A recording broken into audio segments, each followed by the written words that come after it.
on this table, but there can only be one show. MTC Beats. It's time for the Money Mind Mastery Podcast.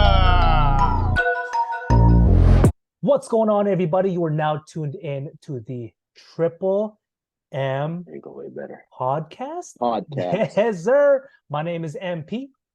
Stefan SB. And man, what a great way to end the month with some crazy fights, eh? It's a cherry on top, I should say, with a great year of boxing. Amazing year of boxing. year. Ooh, we finally got the fights we wanted to see. People stopped ducking each other. Yeah, most of them, yeah. Yep.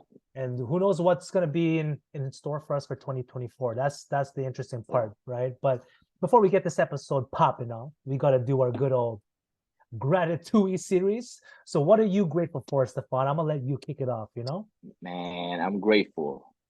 I'm grateful for life. Just kidding. Well, yeah, I'm not kidding.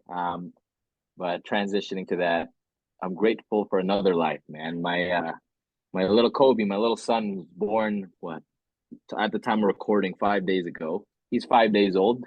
5 days. Healthy little boy. Long hands, long arms. He knows he's going to the league already. But yeah, I'm just grateful, man. That my wife is healthy. My son is here, and it's a lot of work. But I'm really grateful. There's three of us now, so I'm really happy.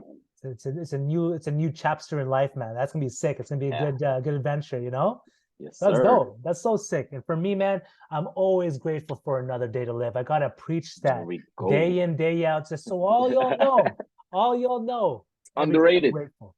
Underrated. Well, it's overrated at this point, because Well, for you, which is good. Though. Yeah, You want to keep it overrated. Exactly. So y'all better recognize, man. But this episode today, it's about the big fight that happened on the 26th, which was Naoya Inoue versus Marlon Tapales. What's up, Kuya Marlon? It was a great fight, man. Real good. Great fight. Really good fight. Man, let's start with what you noticed. Maybe let's start with Kuya Marlon. Man. What did you notice on his performance? The first thing I noticed was Kuya Marlon. What I think his game plan was to sit there and fight with Naoya, like literally trade shots, right? That's the first thing I noticed.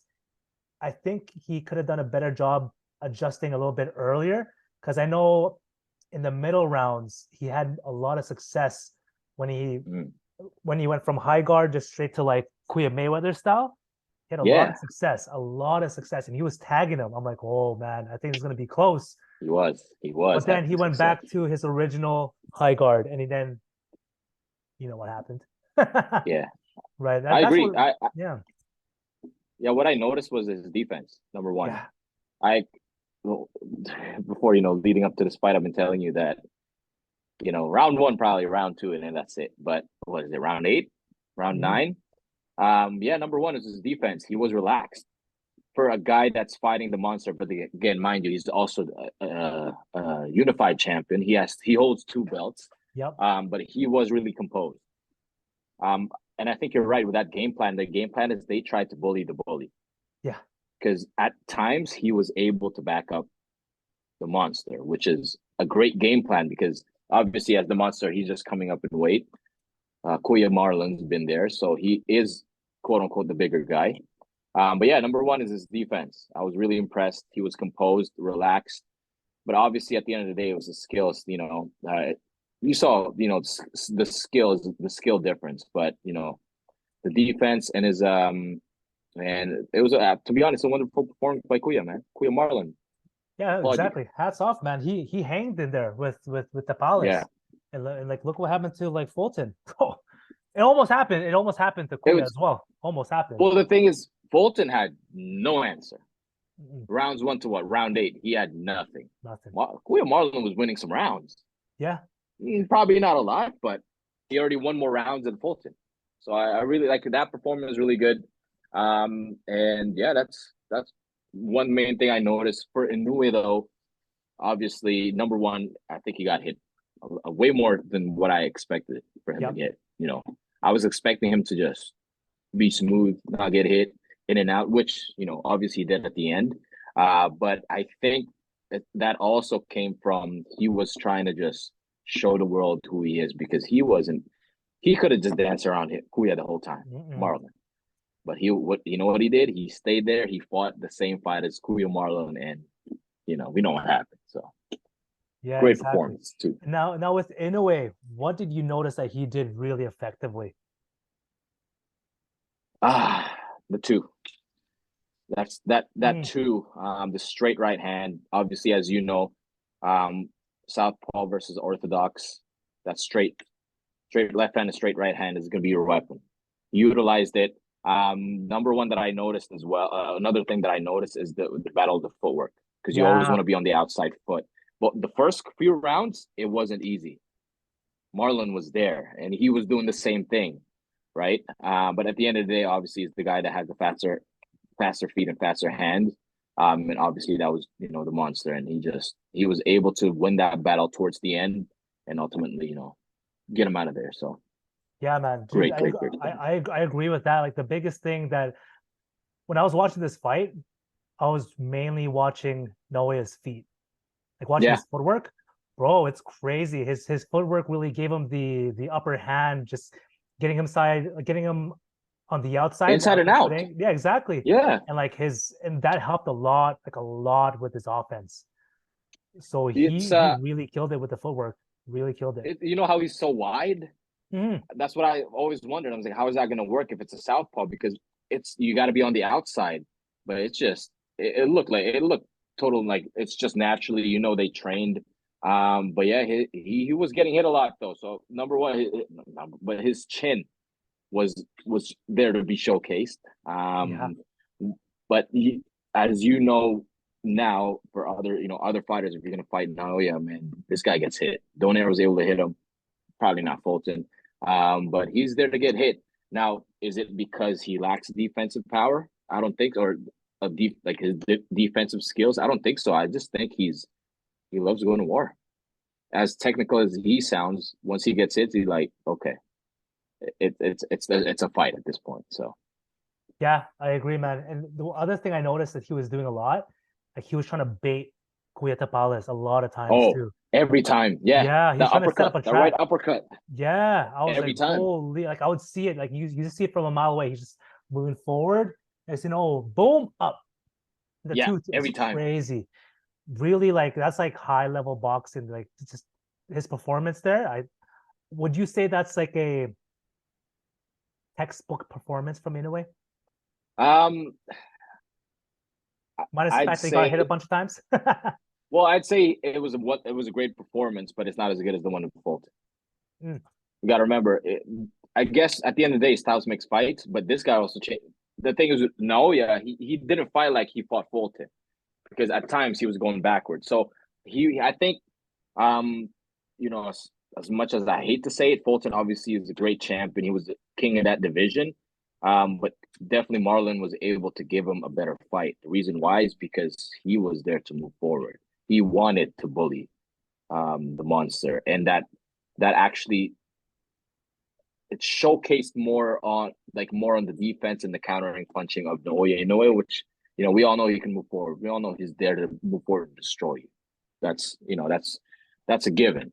But he was able to move backwards and still counter you effectively, and I think that's a great showcase win.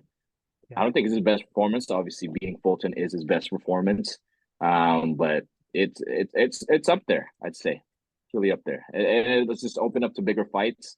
One thing I also noticed is he is not the bigger guy anymore. He definitely moved up in weight. When is the ceiling though? When is that going to be? Is it going to be 126, 130? We don't know, but all we know is he's 30. He's pretty 31, 32, and he's not the bigger guy anymore. He's going to be the smaller guy every fight now. So we'll see if he's going to reach that ceiling.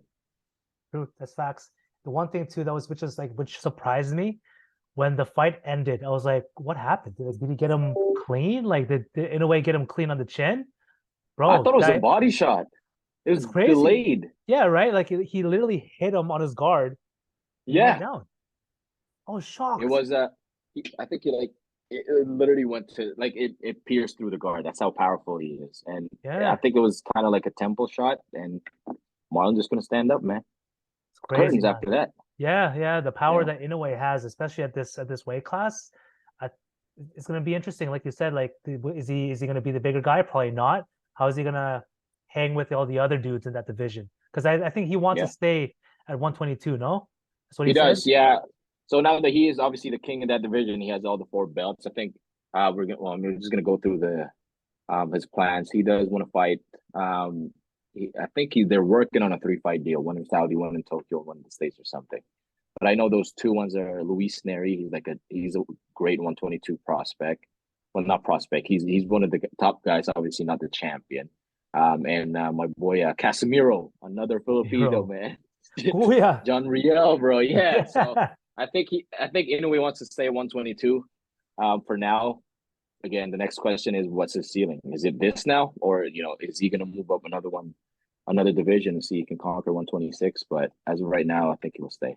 Probably just for next year.